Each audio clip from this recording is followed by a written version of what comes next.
Hey, what's up guys, Andy here, and today we're reviewing over Keep Your Hands Off Eizouken Episode 4, Hold That Machete Tight.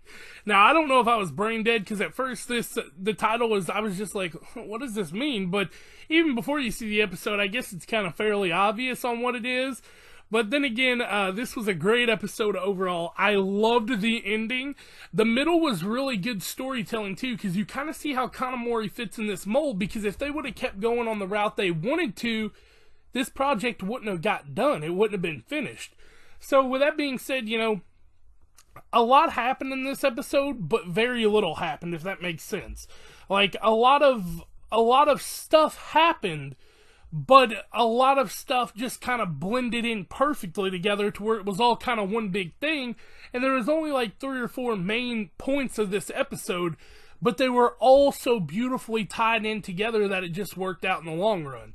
Now, this episode is going up a day late. I'm actually recording it the day of, but I decided to wait and put it up until Monday because I don't have anything to do, and videos have been very scarce here lately because, well, my computer is broke. It's being held together by rubber bands, and I can't order another one until I get my tax checks. So, it's going to be very few videos until I get it, but once I get it and I get that set up rolling, I'm going to probably start doing some more videos, some more different types of videos, and hopefully by then we'll have everything set up and ready to go. But with that being said, if y'all do enjoy this video, don't forget to like, comment, and subscribe to the channel, and let's jump right into this.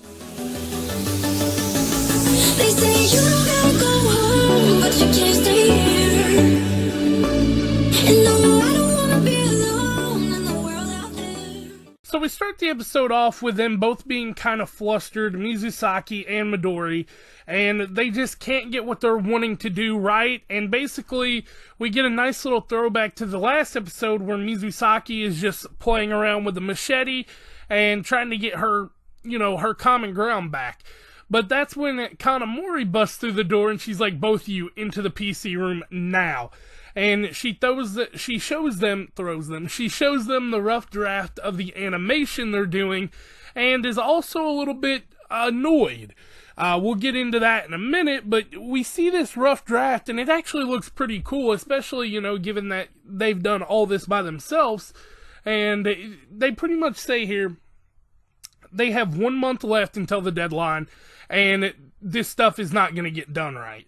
If they don't start pushing this along, it's not going to get done in time for it to be, you know, presentable. And when we cut into our intro and title card here, Hold That Machete Tight. Like I said, I was kind of lost on the name. It's the name of the animation they're working on. And we cut into them going back over everything, and I'm not following any of this. But basically, they're finding ways to cut time, and, you know, they're talking about, like, using the same panels again, and zooming in, and making it feel more, more like, I would say like a shonen, like if you've seen shonen, like how they put some stuff in to suspense stuff out. But basically, you know, Kanamori is just, you know, hard driving them to get this done, and they're trying to find ways to cut corners and, you know, get it done, and they're not having it. You know, Mizusaki's really upset about it, and so is Midori, but they get it together. They end up pulling an all-nighter the night before, and basically they're ready to present this thing, but Kanamori says, you know, we may have it done, but you all need to behave and not say anything dangerous, because there's a saying going around that's keep your hands off the student council, like keep your hands off Eizouken, but keep your hands off the student council because they basically decide if we get a budget or not. And we cut into them just being completely like douche nozzles. And they're just like, the Carbohydrates Revolution's budget request is denied, get off the stage. And that's when they come up and they're like talking, and they're like, before we start, we got a few questions for you all. All this ruckus and stuff you've been doing is really bad. And Kanamori just stands up, she's like, I don't think it's bad.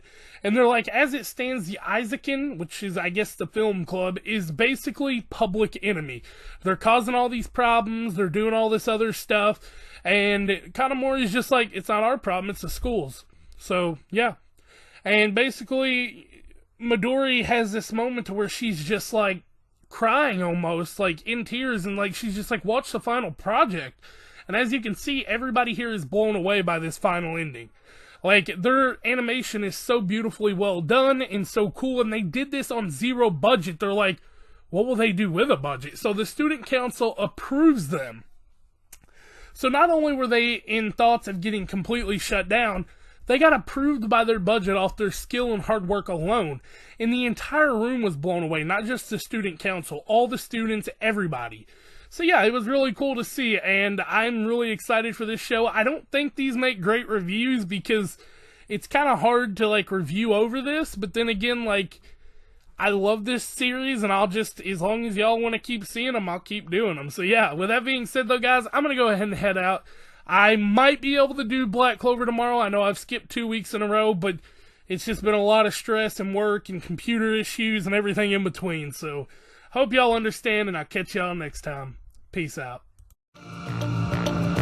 This is our identity.